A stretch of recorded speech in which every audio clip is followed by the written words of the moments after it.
테슬라를 꺾고 세계 1위에 오른 중국 BYD가 해냈습니다.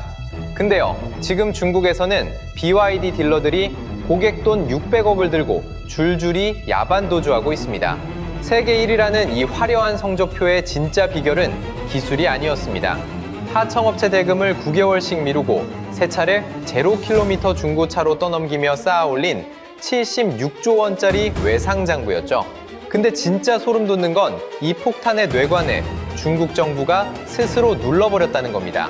오늘 끝까지 보시면 이 76조 어음 폭탄이 왜 결국 여러분의 자동차 값과 일자리에 청부서로 날아오는지 그 실체를 정확히 짚어드립니다. 자, 그럼 그 야반 도주 현장이 정확히 어디였는지부터 보겠습니다. 중국 산동성에 칭청이라는 큰 BYD 딜러 그룹이 있었습니다. 이 회사가 첸이라는 이름으로 운영하던 매장이 한두 개가 아니었어요. 무려 20곳이 넘었습니다. 우리로 치면 한 지역의 BYD 대리점을 거의 싹 다 쥐고 있던 그 동네에서는 제일 잘 나가던 큰 손이었던 거죠. 그런데 2025년 4월부터 이 매장들이 하나둘씩 셔터터를 내리기 시작합니다. 한 곳이 아니라 20여 곳이 줄줄이요. 어느 날 차를 맡기러 갔더니 문이 잠겨 있고 전화는 안 받고 사장은 연락이 끊긴 겁니다. 세계 1위 기업 간판을 달고 있던 매장에서 말이죠. 문제는 여기서부터입니다. 이 매장에서 차를 산 고객이 1000명이 넘었는데 이 사람들이 그냥 차만 산 게 아니었어요. 3년치 보험에 정비에 평생 점검까지 묶인 패키지를 돈을 미리 내고 끊어놨던 겁니다. 당장 안 쓰더라도 길게 보면 이득이라니까 목돈을 선납해둔 거죠. 그런데 매장이 사라지면서 이 돈이 한 푼도 환불이 안 됐습니다. 그대로 날아간 거예요. 이게 어떤 느낌이냐면요. 여러분이 동네에서 제일 크고 제일 깨끗한 헬스장에 3년치를 한 번에 결제했다고 쳐봅시다. 평생 회원이라고 좋아했는데 어느 날 가보니 셔터가 내려가 있고 관장은 사라졌어요. 낸 돈은 못 받습니다. 딱 그 일이 헬스장이 아니라 수천만 원짜리 자동차에서 벌어진 겁니다. 피해를 본 건 고객만이 아니었습니다. 그 매장에서 일하던 직원들은 월급이 최대 6개월까지 밀렸어요. 반년 동안 일은 일대로 하고 돈은 못 받은 사람들이 거기 또 있었던 거죠. 고객도 직원도 세계 1위 기업의 간판 아래에서 다 같이 돈을 떼인 겁니다. 그럼 도대체 누구 책임이냐? 여기서 진실 공방이 벌어집니다. 딜러 쪽은 이렇게 말해요. 우리가 도망치고 싶어서 도망친 게 아니다. BYD 본사 정책 때문에 현금이 계속 말라서 도저히 버틸 수가 없었다. 반대로 BYD 쪽은 이렇게 받아칩니다. 그건 딜러가 무리하게 매장을 늘리고 빚으로 사업을 키운 탓이지 우리 책임이 아니다. 자, 둘 중에 누구 말이 맞을까요? 사실 지금 단계에서 그건 별로 중요하지 않습니다. 딜러 말이 맞든 BYD 말이 맞든 분명한 사실 하나는 변하지 않으니까요. 세계 1위 자리에 오른 그 회사의 매장에서 멀쩡히 돈 내고 차 산 고객 1000명이 실제로 돈을 떼었다는 것. 이건 누가 뭐래도 일어난 일입니다. 근데 딜러 한 곳이 무너진 게 그냥 운 나쁜 우연이었을까요? 저는 아니라고 봅니다. 이건 세계 1위가 남몰래 쌓아 올린 거대한 외상장부의 가장 첫 번째 균열일 뿐이었거든요. 자, 그 거대한 외상장부의 실체가 뭐냐? 세계 1위 BYD가 테슬라를 꺾은 진짜 비결은요, 솔직히 기술이 아니었습니다. 외상이었어요.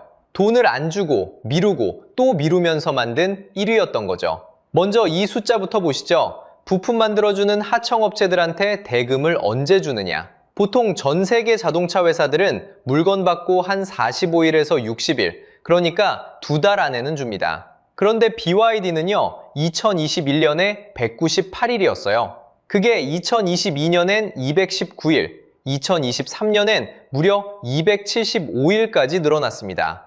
275일이면 거의 9개월이에요. 매년 갚는 기간이 길어진 겁니다. 이게 무슨 뜻이냐면요. 동네 치킨집을 떠올려 보세요. 닭을 납품받았는데 돈을 안 줘요. 대신 사장님이 종이 한 장을 써줍니다. 석 달 뒤에 줄게. 그 종이 한 장 받고 닭집 사장은 또 닭을 대주는 거예요. 이 석 달 뒤에 줄게 차용증, 이게 바로 BYD가 쓴 DDN이라는 전자어음입니다. 그러니까 BYD는 현금 대신 이 차용증을 뿌리면서 회사를 굴린 거예요. 그 차용증이 얼마나 쌓였느냐? 2023년 5월 기준으로 약 4천억 위안, 우리 돈으로 무려 76조 원어치였습니다. 76조가 잘 안 와닿으시죠? 환산해 드릴게요. 우리나라 국민 5천만 명이 매일 커피 한 잔씩, 한 잔도 안 빼먹고 마셔야 하는 돈을 다 모아야 거의 3년이 걸립니다. 그 돈을 BYD는 협력업체들한테 갚아야 할 외상으로 깔고 앉아 있었던 거예요. 그런데 진짜 무서운 건 따로 있습니다. 이 76조짜리 빚이요, 회사 공식 장부에는 빚으로 안 잡혀 있었어요. 이걸 회계 용어로 부의 처리라고 하는데 어려운 말 같지만 별거 아닙니다. 빚을 우리가 보는 가계부에 안 적고 따로 다른 공책에 몰래 적어두는 거예요. 그러니까 겉으로 보이는 장부만 보면 회사가 멀쩡해 보입니다. 진짜 빚은 다른 공책에 숨어 있으니까요. 실제로 GMT 리서치라는 회계 분석 회사는 BYD가 이 공급망 금융에 중독됐다고까지 경고했습니다. 빚을 숨기는 이 어음 돌려막기에 회사가 완전히 길들여졌다는 거죠. 자, 외상으로 버틴 게 다가 아닙니다. 파는 숫자도 부풀렸어요. 어떻게 했느냐? 중국은 차를 소비자한테 실제로 판 게 아니라 공장에서 딜러 매장으로 차를 보내기만 하면 그걸 판매 완료로 적습니다. 손님이 안 샀는데도 판 걸로 치는 거예요. 이것도 비유로 가볼게요. 마트에서 두부를 100모 떼어왔어요. 그런데 50모밖에 안 팔렸습니다. 그럼 안 팔린 50모는 창고에 쌓여 있어야 정상이죠. 그런데 장부에는 두부 100모 완판이라고 적어버리는 거예요. 안 팔린 차를 판 걸로 적으니까 그 새 차들이 갈 곳이 없습니다. 그래서 등장한 게 바로 0km 중고차예요. 주행거리가 제로인, 그러니까 한 번도 안 탄 새 차인데 서류상으로는 이미 한 번 판 차, 즉 중고차로 둔갑하는 겁니다. 이렇게 시장에 풀린 0km 중고차가 중국 안에서만 한 해 약 100만 대에 달했습니다. 심지어 해외로 수출되는 중국 중고차의 70에서 80%가 이런 0km 차량이에요. 한 번도 안 탄 새 차가 새 차가 아니라 중고차라는 이름표를 달고 전 세계로 밀려나간 겁니다. 그리고 이건 BYD 혼자만의 문제도 아니었어요. 지커나 네타 같은 다른 중국 업체들도 보험을 미리 들어버리는 식으로 판매량을 부풀린 정황이 보도됐습니다. 결국 이게 한 회사의 일탈이 아니라 중국 전기차 업계 전체에 퍼진 관행이었다는 거죠. 자, 여기서 화가 나는 지점이 이겁니다. 9개월씩 대금을 못 받는 하청 업체들. 그 업체들 사장님은 무슨 죄예요? 정직하게 부품 잘 만들어서 납품했을 뿐인데 돈을 9개월이나 묶이는 거죠. 차용증 한 장 받고요. 그 회사 직원들 월급은 누가 책임지고요. 결국 이 외상 구조라는 게 정직하게 일하는 사람들을 벼랑 끝으로 미는 시스템인 겁니다. 그런데 말입니다. 여기서 진짜 이상한 게 하나 있어요. 이렇게 외상으로 빚 돌려막기 하면서 버티는 회사가 어떻게 그 잘 나가는 테슬라를 꺾고 세계 1위를 했을까요? 외상만으로 1위가 되진 않잖아요. 답은 이겁니다. BYD 기술이 진짜였기 때문이에요. 그래서 우리가 비난만 하면 이건 반쪽짜리 얘기가 됩니다. 잠깐 인정할 건 인정하고 갑시다. BYD 기술, 솔직히 진짜 무섭습니다. 자, 배터리부터 보겠습니다. 전기차에서 가장 중요한 부품이 뭐냐고 물으면 답은 하나, 배터리입니다. 차값의 거의 절반을 차지하고 충전 속도도 주행거리도 다 여기서 갈립니다. 그런데 이 배터리 시장에서 지금 세계 1등을 누가 하고 있을까요? 중국의 캐틀이라는 회사입니다. 우리가 잘 아는 LG 에너지 솔루션, 삼성 SDI, SK온, 이 한국 배터리 3사를 다 합쳐도 글로벌 점유율에서 중국계 업체들한테 밀립니다. 여기에 BYD는 아예 자기 배터리를 직접 만들어서 자기 차에 꽂았습니다. 남한테 안 사고 직접 만드니까 원가가 또 내려가는 거죠. 기술도 그냥 따라오는 수준이 아닙니다. BYD가 얼마 전에 내놓은 초고속 충전 플랫폼은 5분 충전에 400km를 달린다고 발표했습니다. 5분이면 우리가 주유소에서 기름 한 번 넣는 시간이거든요. 그 시간에 서울에서 부산 가까이 갈 만큼을 충전한다는 겁니다.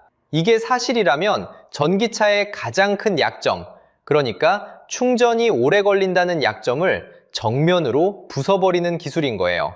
그래서 여기서 분명히 짚고 갑시다. 중국차는 그냥 싸구려다, 기술도 없다. 이렇게 생각하시면 오히려 위험합니다. 기술은 진짜입니다. 인정할 건 인정해야 정확하게 볼 수 있어요. 그런데 바로 여기서 진짜 이상한 일이 시작됩니다. 이렇게 세계 최강 기술을 가진 회사들이 모여있는 중국 자동차 산업이 돈은 점점 못 벌고 있다는 겁니다. 숫자로 보면 더 선명합니다. 약 10년 전만 해도 중국 자동차 산업의 이익률은 9%였습니다. 100만 원어치 차를 팔면 9만 원이 남았다는 뜻이죠. 그런데 이 이익률이 2024년에 4.3%, 2025년에는 4.1%까지 떨어졌습니다. 역대 최저입니다. 더 황당한 건요, 같은 기간에 차를 못 판 게 아니라는 겁니다. 오히려 더 많이 팔았어요. 2025년 한 해 중국에서 생산한 차가 3,478만 대, 1년 전보다 10%나 늘었습니다. 차는 더 많이 만들고 더 많이 파는데 남는 돈은 거꾸로 줄어든다. 많이 팔수록 손해보는 구조에 빠진 겁니다. 기술이 그렇게 좋은데 왜 이럴까요? 초고속 충전을 예로 들어볼게요. 5분 충전, 말은 멋집니다. 그런데 충전기 한 대가 5분 만에 차 한 대를 가득 채우려면 엄청난 전기를 순간적으로 끌어와야 합니다. 충전소 한 곳에 이런 충전기를 100여 대 깔고 동시에 돌리면 웬만한 소도시 하나가 쓰는 전기를 그 순간에 빨아들입니다. 차는 5분이면 되는데 그걸 받쳐줄 전력망과 충전소를 전국에 까는 데는 어마어마한 돈과 시간이 듭니다. 기술은 차 안에 다 들어가 있는데 그 기술이 제값을 받을 환경이 아직 세상에 없는 거예요. 그러니 회사들은 기술로 승부를 못 보고 결국 가격을 깎아서 싸움을 합니다. 옆 회사가 100만 원 깎으면 나는 150만 원 깎고, 그렇게 서로 피를 흘리는 거죠. 자, 이 지점이 정말 중요합니다. 우리는 보통 회사가 망하면 기술이 없어서 제품이 별로라서 망했겠지 라고 생각합니다. 그런데 BYD를 비롯한 중국 전기차는 정반대예요. 기술이 없어서 적자가 나는 게 아닙니다. 세계 최강 기술을 손에 쥐고도 팔면 팔수록 적자가 쌓이는 구조에 갇혀 있는 겁니다. 이게 훨씬 더 무서운 이야기입니다. 기술로도 빠져나올 수 없는 함정이라는 뜻이니까요. 그렇다면 질문은 딱 하나로 좁혀집니다. 세계 최강 기술을 가진 회사를 이렇게 팔수록 손해보게 만든 게 대체 누구냐는 거죠. 기술이 있는데도 적자라면 범인은 회사가 아니라 그 회사 위에 있다는 뜻입니다. 그리고 그 더 무서운 건 따로 있습니다.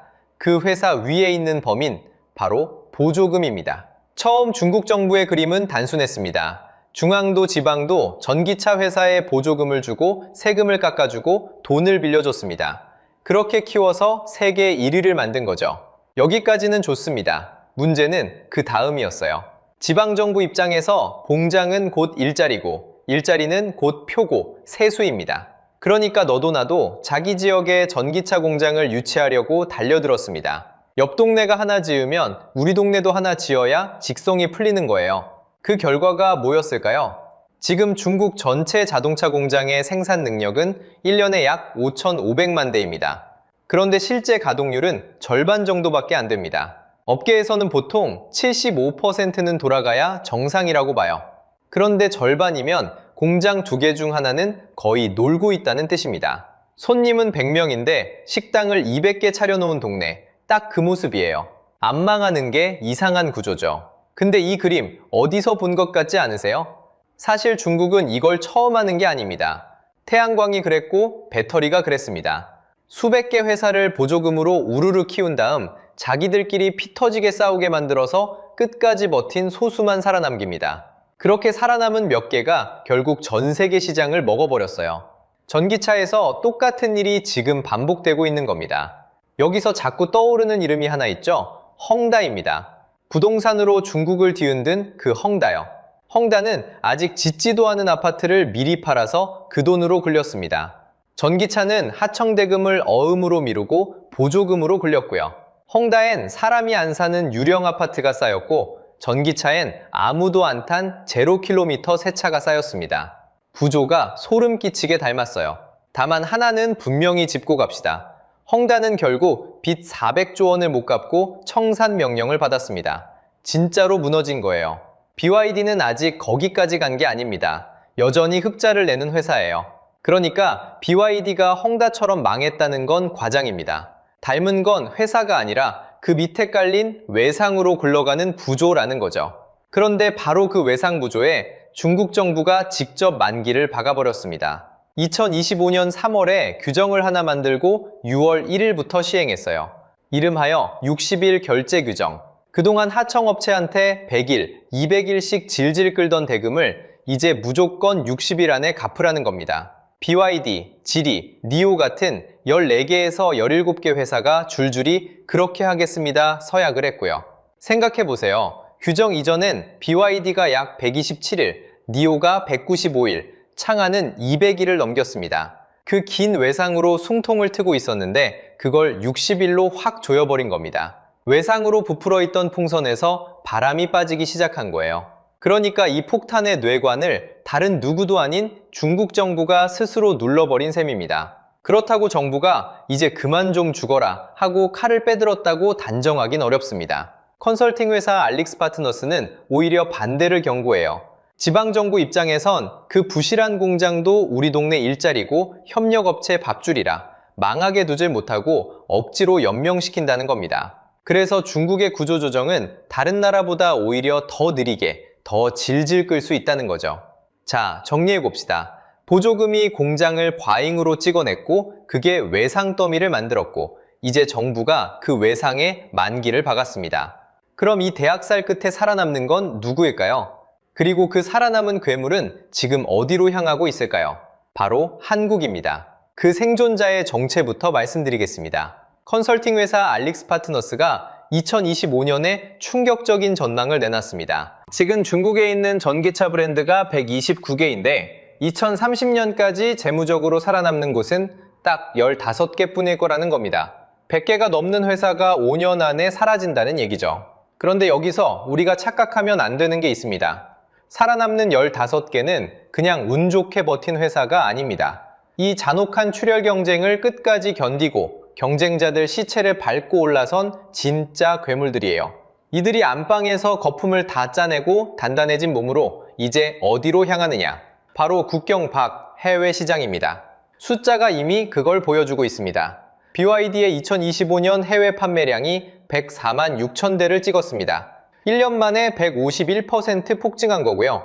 해외에서만 100만 대를 넘긴 게 사상 처음입니다. 여기서 멈추느냐? 아니요. BYD가 잡은 2026년 해외 목표는 무려 150만 대입니다. 작년에 1.5배를 더 팔겠다는 거예요. 안방 중국에서는 차를 팔수록 손해보는 지옥이 됐으니까 살 길은 수출밖에 없습니다. 그리고 그 수출 화살표가 지금 정확히 우리나라를 겨누고 있습니다. 이게 왜 내 문제냐? 지금부터가 진짜입니다. 첫 번째, 여러분 지갑 얘기부터 해보죠. BYD가 한국에 내놓은 아토3, 가격이 3,150만 원부터 시작합니다. 비슷한 급의 우리나라 전기차나 테슬라하고 비교하면 1,000만 원 넘게 쌉니다. 이건 과장이 아니라 그냥 사실이에요. 당장 차 한 대 바꿔야 하는 입장에서 1,000만 원이 싸다는데 이거 안 흔들릴 사람이 어디 있겠습니까? 저라도 눈이 갑니다. 그런데요, 바로 그 1,000만 원이 미끼일 수 있다는 게 오늘 영상의 핵심입니다. 두 번째, 더 무서운 건 여러분 일자리입니다.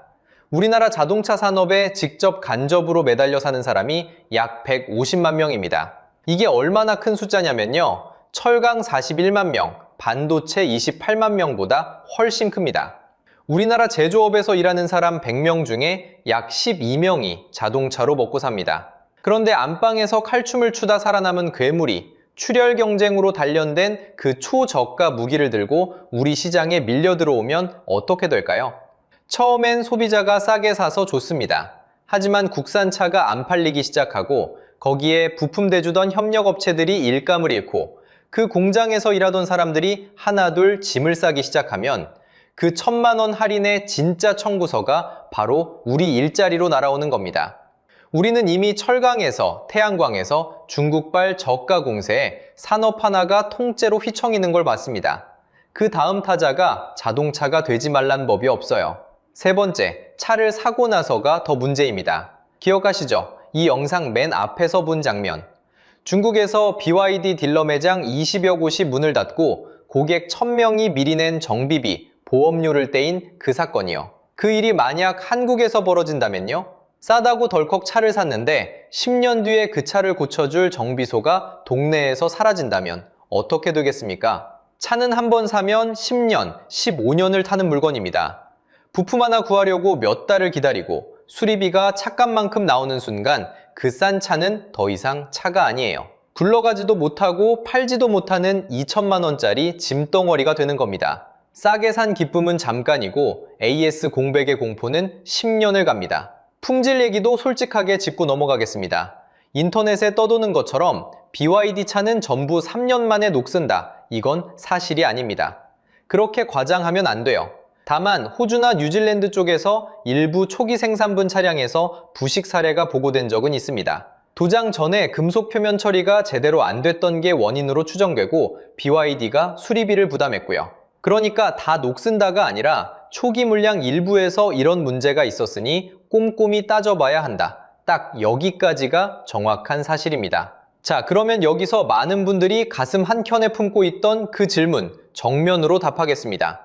왜 한국 미디어는, 한국 유튜버들은 BYD의 이런 실체를 제대로 말 안 해주냐? 광고는 1000만 원 싸다고 신나게 떠드는데 정작 이 어음 폭탄도, 딜러 야반도주도, AS 공포도 왜 아무도 안 짚어주냐는 그 배신감이요. 충분히 그러실 수 있습니다. 저는 이렇게 봅니다.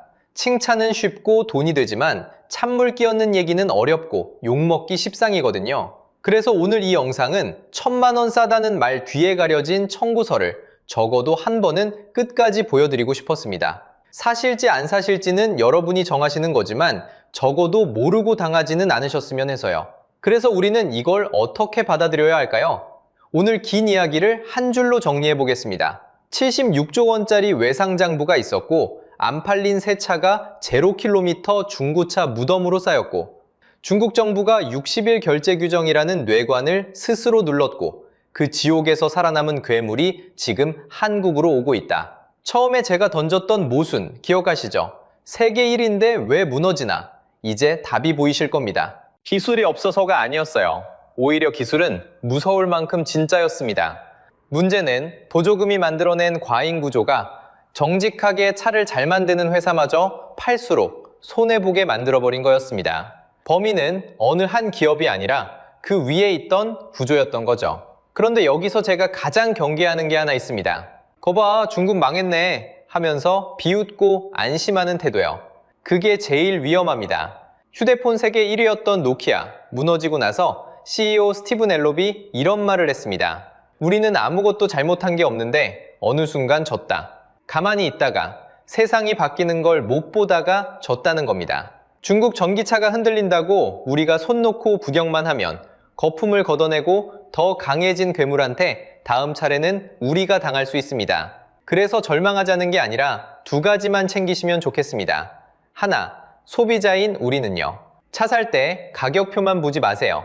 1000만 원 사다는 그 숫자 옆에 AS는 10년 뒤에도 받을 수 있는지, 중고로 팔 때 제값을 받을 수 있는지, 딜러망이 끝까지 버텨줄지를 같이 적어놓고 따져보시는 겁니다. 그렇게 따져보고 나는 안 사겠다는 결정을 내리셔도 그건 막연한 거부감이 아니라 근거 있는 합리적 판단입니다. 둘, 우리 기업과 정부는요.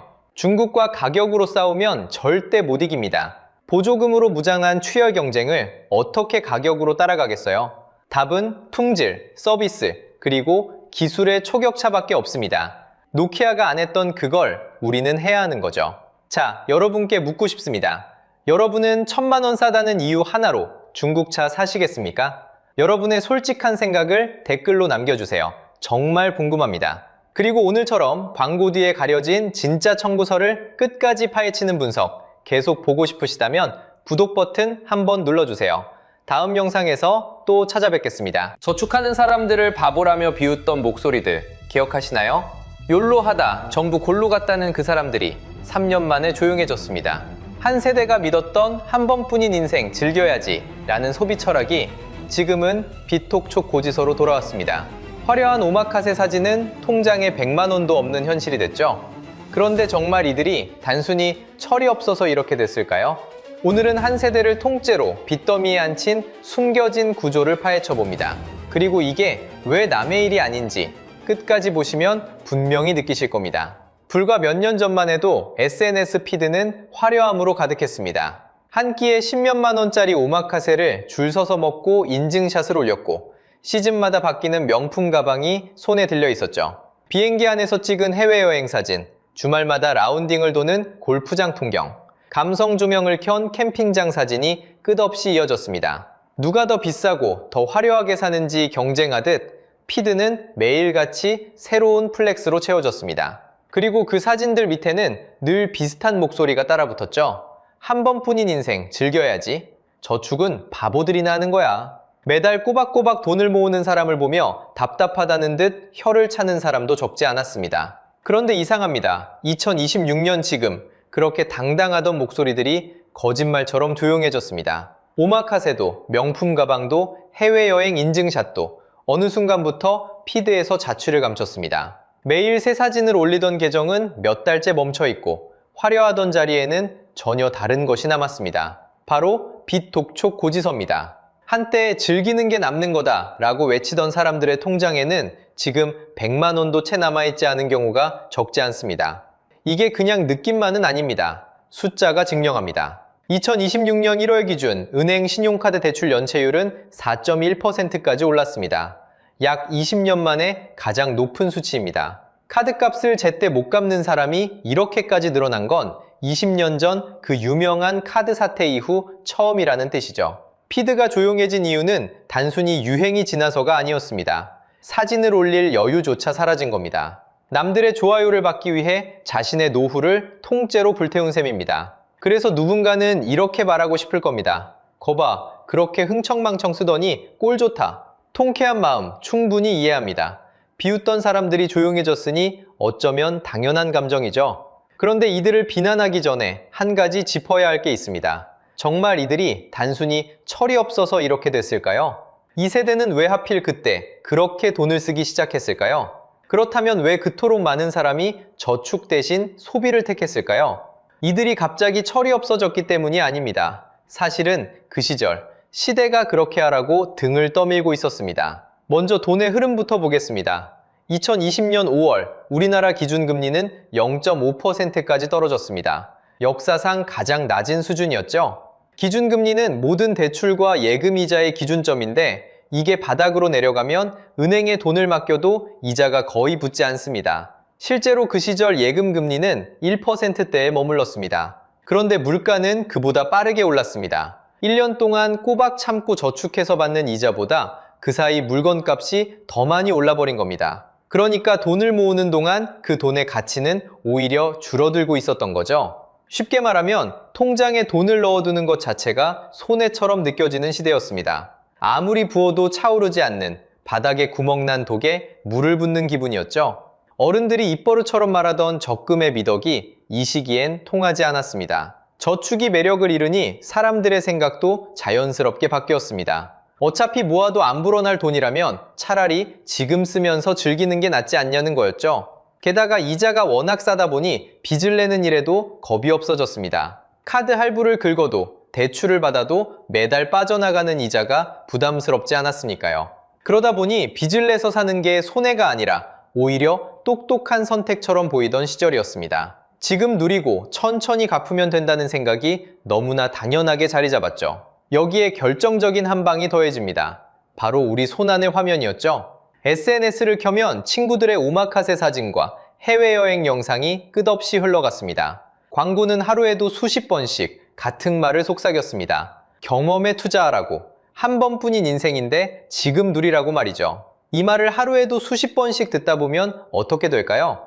처음엔 흘려듣다가도 어느 순간 진짜 그래야 할 것 같은 기분이 듭니다. 안 쓰면 나만 뒤처지는 것 같고 아끼는 내가 오히려 붕상맞고 이상한 사람처럼 느껴지죠. 옆자리 동료가 다녀온 여행지, 친구가 올린 명품 사진을 보면 나만 빼고 다들 인생을 즐기는 것 같은 조바심이 듭니다. 그렇게 천천히 그러나 확실하게 생각이 길들여진 겁니다. 나도 모르는 사이에 돈 쓰는 것에 대한 기준 자체가 통째로 바뀌어 버린 거죠. 정리하면 이렇습니다. 바닥까지 떨어진 금리는 저축을 손해처럼 보이게 만들었고, 싼 이자는 빚을 합리적인 선택처럼 포장했으며, 손안의 화면은 쉴 새 없이 지금 누리라고 부추겼습니다. 이 세 가지가 동시에 작동하는 환경 속에 놓이면 어지간한 의지로는 지갑을 닫기가 정말 어렵습니다. 우리가 흔히 똑똑하고 신중하다고 평가하는 사람도 예외가 아니었죠. 그러니 이건 누군가 혼자 유난히 해퍼던 문제가 아닙니다. 한 세대 전체가 같은 방향으로 떠밀린 구조의 문제였던 셈이죠. 욜로는 어쩌면 그 시대가 만들어낸 자연스러운 결과물에 가까웠습니다. 이렇게만 보면 비웃을 일이 아니라 충분히 이해가 가는 흐름이기도 합니다. 문제는 이 황금기가 영원하지 않았다는 겁니다. 2022년부터 모든 게 뒤집혔습니다. 문제는 이 황금기가 영원하지 않았다는 겁니다. 2022년부터 모든 게 뒤집혔습니다. 저축해도 안 불어나던 시대를 만들었던 그 낮은 금리가 이번엔 반대 방향으로 움직이기 시작했습니다. 2020년 5월 0.5%로 사상 최저였던 기준금리는 2023년 1월 3.5%까지 치솟았습니다. 숫자만 보면 별것 아닌 것 같죠?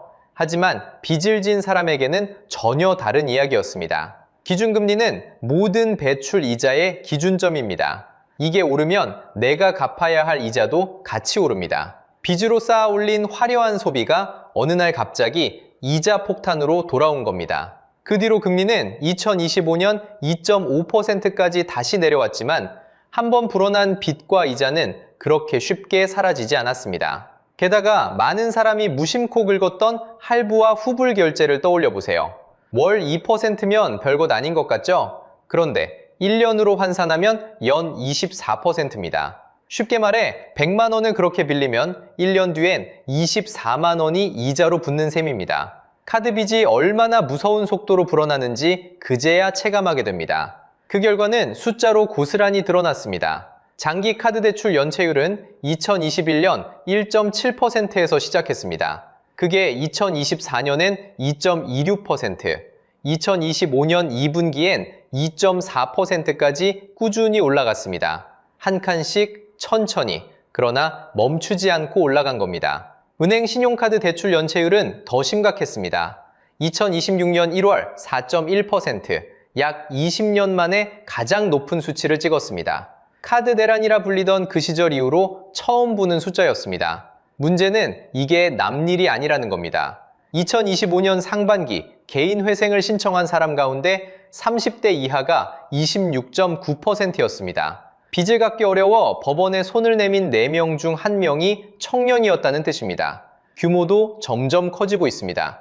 30대 이하 한 사람당 평균 대출은 8,450만 원, 통계를 집계한 이후 역대 최대치입니다. 여러 곳에 빚을 지고 소득도 신용도 낮아 가장 위험한 취약차주 역시 30대 이하에서만 44만 6천 명으로 전 연령대를 통틀어 가장 많았습니다. 흐름도 분명합니다. 한 인터넷은행에서는 20대 연체율이 1.48%에서 2.50%로 불과 몇 년 사이 거의 2배 가까이 뛰었습니다. 화려한 피드 뒤에서 누군가는 이렇게 조용히 무너지고 있었던 겁니다. 물론 이 숫자들이 모든 청년의 이야기는 아닙니다. 하지만 분명한 건 이게 더 이상 남의 일이라고만 넘길 수 없는 신호라는 점입니다. 그런데 여기서 진짜 따져볼 게 있습니다. 그렇게 쓴 돈으로 산 경험은 정말 자산으로 남았을까요? 여기서 이런 반박이 나올 겁니다. 그래도 경험은 남는 거 아니야? 돈으로 산 추억은 그 자체로 가치가 있잖아. 맞는 말처럼 들립니다. 실제로 그때 우리가 들었던 말이 바로 그거였죠. 물건이 아니라 경험에 투자하라. 한 번뿐인 인생이니까. 그런데 시간이 좀 지나고 나서 정직하게 따져보면 이상한 점이 하나 있습니다. 그 화려했던 오마카세도, 인생샷을 남긴 해외여행도, 지금 손에 남은 건 사진 몇 장뿐입니다. 경험은 그렇게 천천히 휘발됩니다. 기억은 휘어지고 사진은 묻히죠. 그런데 그 경험을 사려고 빌린 돈은 어떻게 됐을까요? 그건 휘발되지 않았습니다. 오히려 이자가 이자를 낳으며 눈덩이처럼 불어났죠. 여기서 우리가 앞에서 던졌던 질문의 답이 나옵니다. 경험은 휘발되고 빚은 복리로 성장합니다. 그게 욜로의 진짜 결말이었습니다. 조금 더 피부에 와닿게 가정을 하나 해보겠습니다. 똑같이 500만 원을 가진 두 사람이 있습니다. 한 사람은 그 돈으로 갖고 싶던 명품 가방을 삽니다. 다른 한 사람은 그 돈을 시장 전체에 조금씩 나눠 담는 투자 상품, 그러니까 인덱스 펀드에 넣어둡니다. 자, 시간이 지나면 어떻게 될까요? 먼저 가방부터 봅시다. 이건 가정이 아니라 검증된 사실인데요. 명품은 사는 순간 값이 떨어집니다. 마치 새 차를 뽑아서 매장 문을 나서는 순간 중고차가 되는 것처럼요. 명품 가방도 사서 다시 되팔려고 하면 보통 10%에서 30%가 빠집니다. 500만 원짜리가 손에 들어온 순간 350만 원에서 450만 원짜리가 되는 셈이죠. 실제로 명품 중고거래 시장은 미국에서만 한 해 86억 달러 규모로 굴러가는데 그만큼 많은 사람이 샀던 명품을 다시 내다 팔고 있다는 뜻이기도 합니다. 반대편 펀드는 어떨까요? 솔직하게 말씀드리면 이쪽은 단정할 수 없습니다. 시장이 좋았다면 수익이 났을 수도 있고 나빴다면 잠시 줄어 있을 수도 있습니다. 그러니 3년 뒤에 400만 원이 벌어진다 같은 숫자는 어디까지나 가정일 뿐 약속이 아닙니다. 다만 한 가지는 분명합니다. 한쪽은 사는 순간부터 값이 빠지기 시작했고 다른 한쪽은 적어도 사라지지 않고 남아 있었다는 것. 똑같은 500만 원이 한쪽에서는 추억과 함께 녹아내렸고 다른 한쪽에서는 형태를 유지한 채 다음을 기다리고 있었습니다. 그러면 이런 생각이 들 겁니다. 다들 이걸 정말 몰랐을까? 사실은 다들 어렴풋이 알았을 겁니다. 그런데도 멈추지 못했죠? 왜 그랬을까요? 그리고 여기서부터는 이걸 개인의 의지박약 탓으로 돌리지 않으려 합니다. 멈추지 못하게 만든 건 사람의 마음이 약해서가 아니라 그 마음을 끊임없이 건드리도록 설계된 구조였으니까요. 매일 손에 쥔 화면 안에서 친구는 해외 해변에 있고 동료는 오마카세 사진을 올립니다. 나만 빼고 다들 즐기는 것 같은 그 기분, 나만 뒤처지는 것 같은 불안, 그게 바로 포모입니다. 문제는 이 감정이 우연히 생기는 게 아니라는 점입니다. SNS는 사람들의 가장 화려한 순간만 모아서 끊임없이 비교하게 만들고 마케팅은 그 틈을 파고들어 이 정도는 너도 누릴 자격이 있어 라고 속삭입니다. 좋아요 하나의 기분이 오르도록 남보다 못해 보이면 불안하도록 설계된 공간 안에서 지갑을 닫고 버티기란 생각보다 훨씬 어려운 일이었습니다. 결국 한 세대가 멈추지 못한 건 다 같이 철이 없어서가 아니라 멈추기 어렵게 만들어진 판 위에 서 있었기 때문입니다. 그렇다면 이 흐름 정말 한국만의 일일까요? 그리고 우리는 대체 어떻게 해야 골로 가지 않을 수 있을까요? 여기까지 들으면 마음이 좀 무거워지셨을 겁니다. 그런데 한 가지 짚어볼 게 있습니다. 이게 한국만의 현상일까요? 아닙니다. 지금 전 세계가 똑같은 방향으로 움직이고 있습니다. 미국부터 볼까요? 2023년 말 틱톡에서 라우드 버지팅이라는 말이 퍼지기 시작했습니다. 우리말로 옮기면 절약을 큰 소리로 떠든다는 뜻입니다. 예전에는 돈 아끼는 걸 부끄러워했죠. 친구가 비싼 식당에 가자고 하면 돈 없다는 말을 못하고 따라갔습니다. 그런데 이제는 다릅니다. 나 이번 달에 돈 안 쓸 거야. 그 식당 안 갈래. 이렇게 당당하게 말하는 게 멋진 일이 됐습니다. 절약이 새로운 자랑거리가 된 겁니다. 중국도 비슷합니다. 요즘 중국 젊은이들 사이에서 유행하는 말이 있습니다. 못 사는 게 아니라 더 가성비 좋은 걸 찾는 거다. 비싼 브랜드 대신 알뜰한 소비로 갈아탄 거죠. 이 분위기를 타고 가성비로 승부하는 쇼핑 앱 핀도더는 매출이 1년 만에 90%나 뛰었습니다. 소비를 한 단계 낮추는 흐름이 나라 전체를 휩쓴 겁니다. 그리고 한국에는 요노가 있습니다. 욜로가 한 번뿐인 인생이었다면 요노는 필요한 하나만이라는 뜻입니다. 정반대죠? 무지출 챌린지, 거지방, 짠테크 같은 말들이 다 여기서 나왔습니다. 불과 몇 년 전까지 저축하는 사람을 바보라고 비웃던 그 자리에 이제는 절약하는 사람이 똑똑한 사람으로 올라선 겁니다. 이게 그냥 분위기뿐일까요? 숫자로도 또렷하게 보입니다. 한 조사에서 사람들에게 물었더니 남에게 보이는 소비보다 내가 진짜 만족하는 실용적인 소비가 좋다고 답한 사람이 89.7%였습니다. 열의 9입니다. 꼭 필요한 것만 사고 쓸데없는 건 최대한 참는다는 사람도 80.7%였고요. 한 시대를 풍미하던 플렉스는 이제 소수의 취향이 됐습니다. 재미있는 건 진짜 부자들은 원래 이렇게 살았다는 겁니다. 스티브 잡스는 늘 똑같은 검은 터틀넥만 입었습니다. 워런 버핏은 수십 년째 소박한 집에 살고요. 저커버그는 회색 티셔츠만 돌려 입습니다. 남에게 보여주려고 돈을 쓰는 건 사실 부자의 방식이 아니었던 거죠. 자, 그럼 우리는 뭘 어떻게 바꿔야 할까요? 거창한 거 필요 없습니다. 딱 3가지만 기억하시면 됩니다. 첫째, 눈을 가리세요. 욜로의 시작은 늘 남의 화면이었습니다. 친구의 오마카세 사진, 누군가의 해외여행 영상을 보는 순간 마음이 흔들리죠. 그러니 SNS 보는 시간을 줄이고 쇼핑 앱 알림부터 꺼버리세요. 안 보면 사고 싶은 마음도 줄어듭니다. 비교가 시작되는 통로를 막는 겁니다. 둘째, 말을 바꾸세요. 우리는 무언가를 살 때 이 정도는 써도 돼. 이렇게 자신을 다독입니다. 그 말을 이게 진짜 나한테 필요한가로 바꿔보세요. 똑같은 물건 앞에서 던지는 질문 하나만 바뀌어도 카드를 꺼내는 손은 확실히 느려집니다. 셋째, 돈을 먼저 옮기세요. 이게 가장 중요합니다. 보통은 쓰고 남은 돈을 저축하려고 하죠. 그런데 그러면 항상 남는 게 없습니다. 순서를 뒤집으세요. 월급이 들어오면 쓰기 전에 일정 금액을 자동으로 저축이나 투자 통장으로 먼저 빼두는 겁니다. 소비로 흘러갈 돈을 아예 처음부터 다른 길로 보내는 거죠. 지금 시작하기엔 늦었다고요? 그렇지 않습니다. 통계청 조사를 보면 우리가 세금 떼고 손에 쥐는 돈 가운데 약 30%는 마음만 먹으면 저축으로 돌릴 수 있는 여유분으로 남습니다. 100만 원을 벌면 30만 원은 미래로 보낼 수 있다는 뜻입니다. 생각보다 적지 않죠? 문제는 돈이 없는 게 아니라 그 돈이 어디로 흘러가는지 우리가 정하지 않았다는 거였습니다. 결국 핵심은 하나입니다. 욜로의 몰락은 한 세대가 철이 없어서가 아니었습니다. 저금리가 저축을 시시하게 만들었고, 마케팅이 한 번뿐인 인생을 끊임없이 속삭였고, 남의 화면이 불안을 키웠습니다. 그 구조가 한 세대를 빚으로 떠밀었던 겁니다. 그리고 이 구조는 지금도 멀쩡히 돌아가고 있습니다. 그래서 이건 결코 남의 일이 아닙니다. 다만 한 가지는 분명합니다. 복리는 시간의 편입니다. 시간이 갈수록 눈덩이처럼 불어나는 그 힘은 젊을수록 더 크게 작동합니다. 지금의 작은 절제가 10년 뒤에는 마음의 여유로 돌아옵니다. 빚을 진 사람을 비웃을 일도, 절약하는 자신을 초라하게 여길 일도 아닙니다. 오늘 하루를 후회로 채우지 말고 준비로 채우면 됩니다. 오늘 이야기가 조금이라도 마음에 닿았다면 좋아요와 구독으로 응원해주세요. 여러분의 내일이 오늘보다 단단해지길 진심으로 바라겠습니다.